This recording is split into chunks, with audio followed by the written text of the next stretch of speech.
In the bustling heart of Lagos, where the sounds of traders blend with the honking of downfall buses, there lived a family that seemed blessed beyond measure.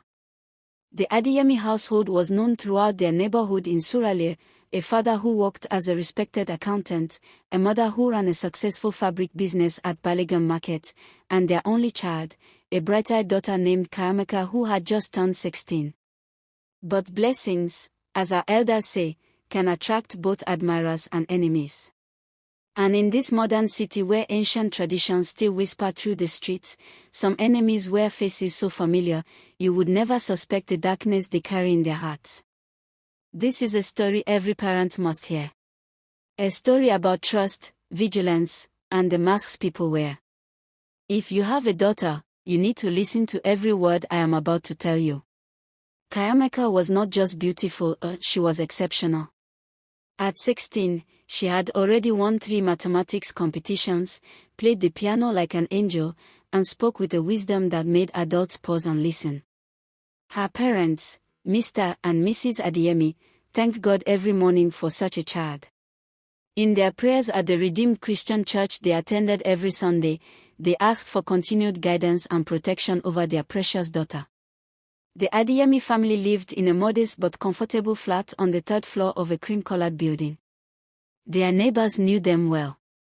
There was Mama Ngozi downstairs who sold akara every morning, Brother Ton the photographer who always greeted everyone with a wide smile, and Sister Blessing, a woman in her early 30s who had moved into the building just 6 months ago. Sister Blessing was everything a neighbor should be. She was kind, helpful, and always ready with a warm smile. She attended the same church as the Adeyemis and often praised God loudly during services. She would help Mama Ngozi carry her heavy pots, she would watch children when parents ran errands, and she brought food to families when they were grieving. Everyone trusted Sister Blessing. Everyone loved Sister Blessing. Especially the Adeyemis. Mrs. Adeyemi, whose name was Obiajili, often told her friends how blessed she was to have such a wonderful neighbor. Sister Blessing is like the sister I never had, she would say while selecting fabrics at the market. She helps with Chiamaka when I'm working late. She's a godsend. Mr. Adeyemi, whose name was Chokudi, agreed completely. In this Lagos where everyone minds only their business, it's rare to find someone with a good heart, he would tell his colleagues at the accounting firm where he worked. If you're watching this video, parents, I need you to pay close attention now. Subscribe to this channel, because the stories I share here could save your family. Hit that notification bell, because you never know when you might need to hear a warning like this one. Sister Blessing had made herself indispensable to the Adeyemi family. She would pick Chiamaka up from her lesson classes when Mrs. Adeyemi's work ran late. She would help the girl with her homework, even though Chiamaka rarely needed help. She would braid Chiamaka's hair in beautiful styles, telling her how pretty she was, how special, how she deserved all the good things in the world. You're like the daughter I never had, Sister Blessing would often say, her smile bright and warm as the Lagos sun. Chiamaka enjoyed Sister Blessing's attention. At 16, she was at that age where parents sometimes seem too strict, too old-fashioned, too unable to understand the modern world. Sister Blessing seemed different. She seemed cool. He seemed to understand. But there were small things. Tiny things. The kind of things that whisper warnings if only someone would listen. Mama Ngozi, the akara seller, noticed that Sister Blessing asked too many questions about the Adeyemi family. How much do you think they make? Where do they keep their money? What time do they leave for work? These questions came wrapped in casual conversation, but Mama Ngozi's spirit was uneasy. Brother Ton, the photographer, noticed how Sister Blessing's eyes would follow Chiamaka with an intensity that seemed strange. Like she's studying her, he mentioned once to his wife, who told him he was being paranoid. Even Chiamaka herself noticed more strange things, though she pushed the thoughts away. Like how Sister Blessing always wanted to know her exact schedule. Where she would be, when, and with whom. Or how Sister Blessing would sometimes ask questions about her parents' routine. What time does your father come home? Does your mother ever travel for business? She's just being caring, Chiamaka told herself whenever doubt crept into her mind. She's just concerned about our family. But our elders have a saying, when a hand is too eager to help, check what else it might be reaching for. One Wednesday evening in July, when the rain was pounding on the zinc roofs of Lagos and the streets were turning to rivers, Mrs. Adeyemi called home from the market. Chiamaka, my daughter, I'm going to be very late today. The rain is too heavy and the roads are blocked. Sister Blessing said she'll make you dinner. Please eat and do your homework. Okay, Mommy, Chiamaka replied, a little disappointed because Wednesday was their special day when her mother would come home early and they would watch their favorite show together. Mr. Adeyemi was away in Abuja for a work conference and wouldn't return until Friday. It was just Chiamaka alone in the flat, with the rain drumming its ancient rhythm on the roof. Around 7 in the evening, there was a knock on the door. Chiamaka opened it to find Sister Blessing standing there with a covered pot of jollof rice and chicken. The aroma filled the doorway. Your mother called me, Sister Blessing said with her usual warm smile. Come, I made your favorite. Let's eat together so you're not lonely. They sat at the small dining table, and Sister Blessing served the food. They ate and talked about school, about music, about Chiamaka's dreams of becoming an engineer. Sister Blessing listened with that intense attention of hers, nodding and smiling. You know, Chiamaka, Sister Blessing said suddenly, her voice taking on a different tone, you're very lucky. Your parents give you everything. Nice clothes, good school, money for lessons. Yes, Ma. I'm very grateful, Chiamaka replied, a little confused by the shift in Sister Blessing's mood. They must have a lot of money saved. Your father is an accountant, after all. Do you know where they keep it? I'm just curious. I want to learn how to save properly like your parents. The question hung in the air like smoke. Chiamaka felt something cold touch her spine. Why would Sister Blessing ask that? I don't know, Ma, Chiamaka said quietly, suddenly losing her appetite. Sister Blessing's smile didn't quite reach her eyes anymore. Of course. Just curious. She changed the subject quickly, but the warmth from earlier had evaporated like morning dew. After Sister Blessing left, Chiamaka sat alone in the flat, listening to the rain. Something felt wrong, but she couldn't name it. She tried calling her mother, but the phone lines were jammed from the storm. She tried her father, but his phone was switched off, probably in a meeting. She decided to take a shower and go to bed early. But as she was walking to her room, she noticed something that made her freeze. Sister Blessing's phone was on the couch, left behind. It must have fallen from her pocket. Chiamaka picked it up, intending to take it to Sister Blessing's flat downstairs. But as she held it, the screen lit up with a message notification. What she saw made her blood turn cold. The message was from a contact saved as Brothers, and it read, Is the family sleeping? The girl dey alone. We dey come midnight. Make sure say you leave the door open. Chiamaka's hands began to shake.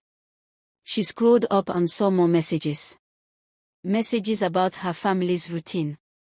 Messages about when her parents would be away. Messages planning something terrible. And there were pictures of her house, pictures of her, pictures taken secretly over weeks. This is the moment I need every parent watching to pay attention. Share this video with other parents. They need to hear this.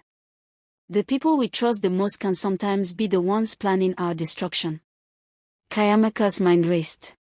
Sister Blessing wasn't who she claimed to be. She was part of something evil. And tonight, with her mother stuck in traffic and her father in Abuja, they were planning to come. But come for what? Robbery? Kidnapping? Or worse? She tried her mother's phone again. Still jammed. Her father's phone. Still off. The rain was getting heavier, thunder cracking across the sky like God's own warning. She was alone. Chiamaka forced herself to think. She was 16, but she was smart. Her father always said, use your brain, Chiamaka. In any situation, think before you panic. So she thought. She couldn't leave the building, the rain was too heavy and the streets would be dangerous at night. She couldn't call the police, she had no solid evidence yet, just messages on a phone that wasn't hers. And if she confronted Sister Blessing, who knows what might happen? Then she remembered, Brother Tond, the photographer, once told her father, if you ever need anything, anytime, I'm just downstairs. Brother Tond was a big man, a former security guard before he became a photographer. Chiamaka grabbed the phone and her own phone, wrapped them in plastic bags, and carefully opened her front door. The corridor was dark and wet from rain blowing through the open walkway. She crept down one flight of stairs to Brother Tond's door and knocked softly but urgently. Brother Tond opened the door in his singlet, looking surprised. Chiamaka. What's wrong? Where's your mother? Brother Tond, please, I need your help. Something terrible is happening. The words stumbled out of her mouth, and she showed him the messages on Sister Blessing's phone. Brother Tond's face changed from confusion to anger to protective determination in seconds. Come inside quickly, he said, pulling her into his flat. His wife, Sister Patience, was there too, and when she heard the story, she began to pray loudly in tongues. We need to call the police right now, Brother Tond said, already dialing. But Sister Patience stopped him. Wait. If we call police now and those criminals hear sirens, they might scatter and come back another time. Or worse, Sister Blessing might warn them. We need to catch them in the act. Are you mad? Brother Tond shouted. You want to endanger everyone? No, Sister Patience said, her eyes sharp with the cunning of a woman who had lived through many Lagos nights. I'm saying we need to be smart. Brother Tond, call your friends from the vigilante group. Call Oga Emeka and those boys. Tell them to come without noise. We'll trap these criminals properly. While they were talking, Chiamaka heard footsteps on the stairs. Her heart nearly stopped. Through the peephole, she saw Sister Blessing going up to her flat, probably looking for her phone. Chiamaka watched as Sister Blessing knocked on the Adeyemi door, tried the handle, then began looking around the corridor with growing agitation. She knows the phone is missing, Chiamaka whispered. Brother Tond was already on the phone with someone, speaking in low, urgent Yoruba. Now. Come with your people. We have criminals coming to attack a child. Yes, the girl's flat on 3rd floor. No police yet, we catch them first, then police. For the next hour, the longest hour of Chiamaka's life, Brother Tond's small flat became a command center. 5 men from the neighborhood vigilante group arrived quietly through the back. They were men who knew the streets, men who had protected the neighborhood before. Oga Emeka, the leader, was a former military man whose presence alone commanded respect. This Sister Blessing, Oga Emeka asked, which flat is hers? 1st floor, Brother Tond replied. Good. Everybody, listen well. 4 of us will hide in the stairwell and corridor. When these criminals come, we let them enter the compound, we let them go upstairs, then we block their exit. Brother Tond, you call police exactly midnight. That one is important, we need proper arrest. The men positioned themselves. The rain continued to pour. Chiamaka sat with Sister Patience, who held her hand and prayed quietly. The girl's phone finally had signal, and she was able to send a message to her mother, Mommy, I'm safe with Brother Tond. Don't come home alone. We'll explain. Midnight came with the sound of a vehicle stopping outside the compound gate. Through the window, in the brief illuminations of lightning, they saw 3 men get out of a worn Sienna van. They were dressed in black, and even from a distance, you could sense their dangerous intent. Sister Blessing opened the gate for them. The watchers could hear her voice. Yes, yes, the parents are not around. The girl is alone. I left the spare key under the mat like I told you. We take everything quick and go. We can also take the girl. I know people who will pay good money. Those words were like ice water on everyone listening. They weren't just coming to rob. They were coming to destroy a family completely. If you're watching this and you haven't subscribed yet, please do it now. Hit that subscribe button. Share this video with everyone you know. These stories need to be heard. The criminals climbed the stairs quietly, Sister Blessing leading them. They reached the 3rd floor, and Sister Blessing bent down to retrieve the key she claimed to have hidden. But there was no key. She had been lying to them, planning to tell them to break the door. It was all part of her wicked plan. Sister Blessing. A voice boomed from behind them. It was Emeka, stepping out of the shadows with a thick stick. Or should I call you by your real name, Adis the kidnapper? The criminals spun around in shock. The other vigilante men emerged from their hiding places, blocking the stairwell. The criminals reached for weapons. One had a machete, another a short knife, but they were surrounded. Who are you people? Sister Blessing shouted, her face transforming from the kind neighbor everyone knew into something twisted with rage and fear. This is not your business. When you plan to destroy a family in our community, it becomes our business, Emeka replied, his voice cold as steel. One of the criminals tried to rush past the men blocking the stairs. A fight broke out, brief but intense. The sound of the struggle brought other neighbors to their doors. Mama Ngozi came out with her big cooking pot. Other men from other flats came with sticks and iron rods. The criminals realized they were trapped. They tried to fight, but they were outnumbered and surrounded by people who were protecting their own. Within minutes, all 3 criminals were subdued, hands bound with rope. Sister Blessing tried to run but was caught by 2 women from the building who held her family despite her screaming and cursing. Brother Ton had called the police at exactly midnight as planned. The police arrived to find the criminals already caught, all the evidence already gathered, Sister Blessing's phone with all the messages, testimonies from multiple witnesses, and even the weapons the criminals had brought. The police inspector, a weary-looking woman named Inspector Okafor, shook her head as she surveyed the scene. This one no serious case, she said. Kidnapping, conspiracy to rob, child trafficking. Sister Blessing, or whatever your name is, you're going to prison for a very long time. Sister Blessing, her mask finally and completely removed, spat and cursed at everyone.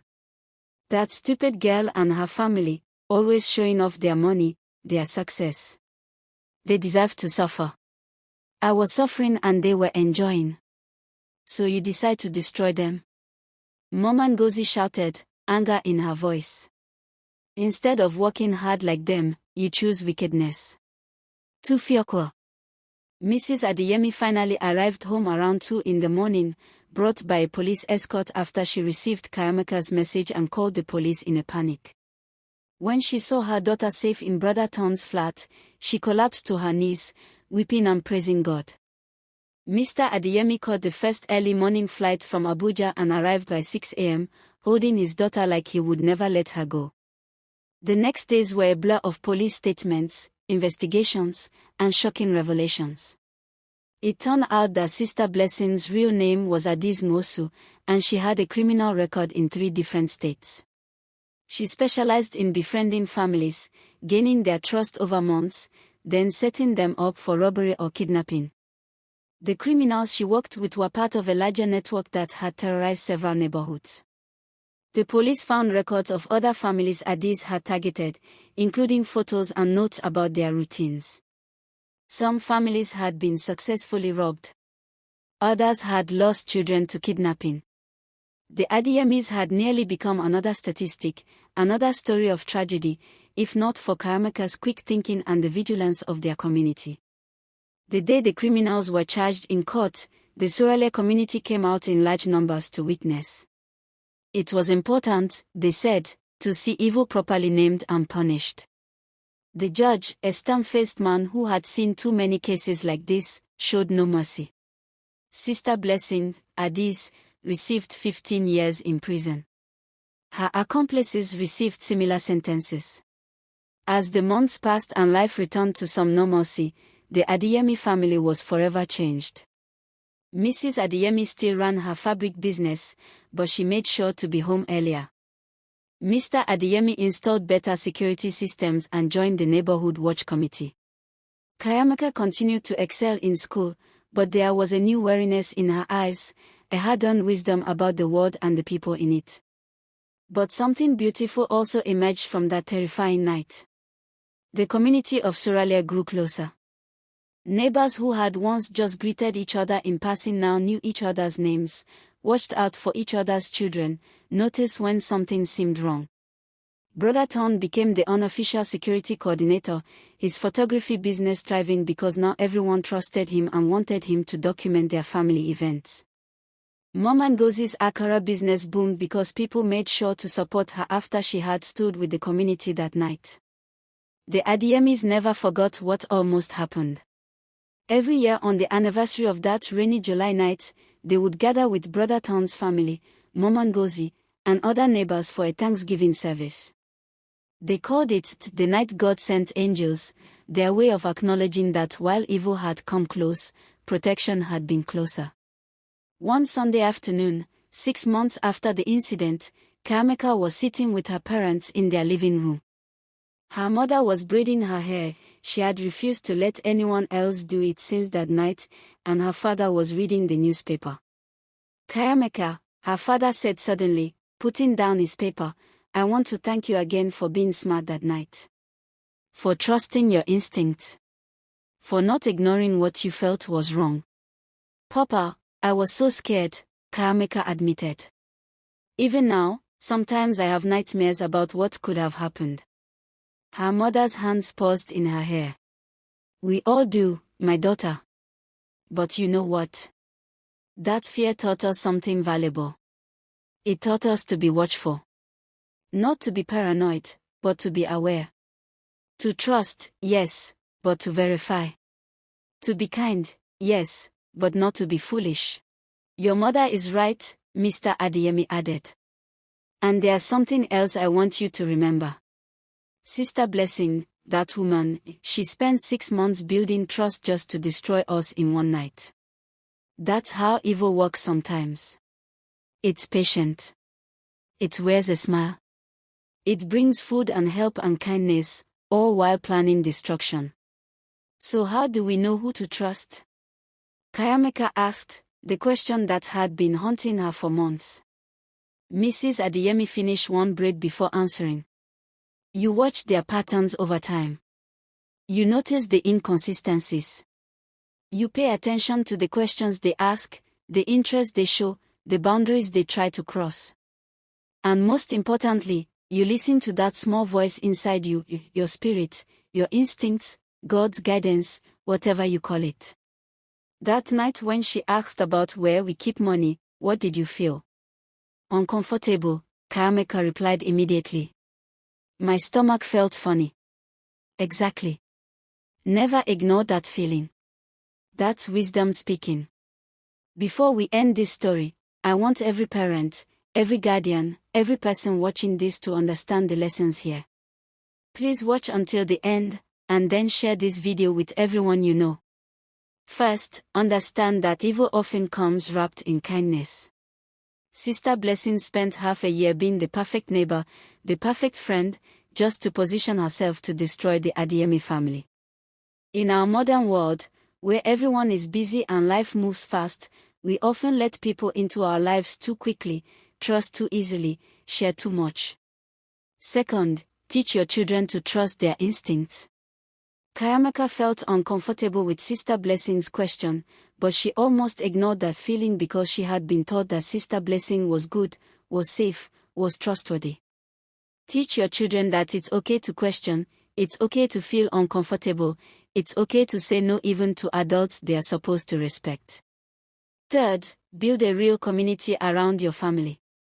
The Adeyemi survived because brother turned, Mom Ngozi, sister Patience, and Oga Emeka all chose to get involved. In many neighborhoods today, people mind only their business, even when they see something wrong. We must change this. We must return to the African value of community protection, where everyone watches out for everyone's children. Fourth, trust but verify. The Adeyemis were good people who wanted to see the best in others. This is admirable. But they learned that trust should be built over time, with verification. When someone becomes too interested in your family details, your routines, your finances, pay attention. Real friends don't need to know everything. Fifth, teach your daughters and sons to be smart, to be aware, to know that danger can come from anywhere. Chiamaka's intelligence and quick thinking saved her family. She didn't panic, she thought. This kind of wisdom must be taught deliberately. And finally, never be too proud or too afraid to ask for help. Chiamaka could have tried to handle it alone, could have been too scared to knock on Brother Tom's door, but she chose to reach out. That choice saved everything. Now, if this story has touched you, if you've learned something valuable, I need you to do a few things. First, subscribe to this channel right now. Don't wait. Click that subscribe button and ring the notification bell. We share stories like this regularly, stories that can protect your family, teach your children, and prepare you for the realities of our world. Second, share this video with every parent you know. Post it in your family WhatsApp groups, your church groups, your school parent groups. These are the kinds of stories that save lives when people hear them and take them seriously. Third, leave a comment below telling me what lessons struck you most from this story. I read every comment, and your insights help other viewers learn even more. Fourth, check out the other videos on this channel. We have more stories about family protection, about recognizing danger, about raising aware children in a complex world. Each story carries wisdom that could make the difference between tragedy and triumph. And finally, have a conversation with your family tonight. Talk about safety, about trusting instincts, about the importance of community. Don't let this story just be entertainment, let it be education that transforms how your family operates. Remember, parents, we live in a world where not everyone who smiles at your child has good intentions. Where not everyone who helps you wants your success. Where danger sometimes wears the face of friendship. But we also live in a world where awareness defeats most evil, where community protects better than any security system, and where wisdom passed from one generation to the next creates safety that money cannot buy. The Adeyemi family story ended well because of quick thinking, community support, and God's protection.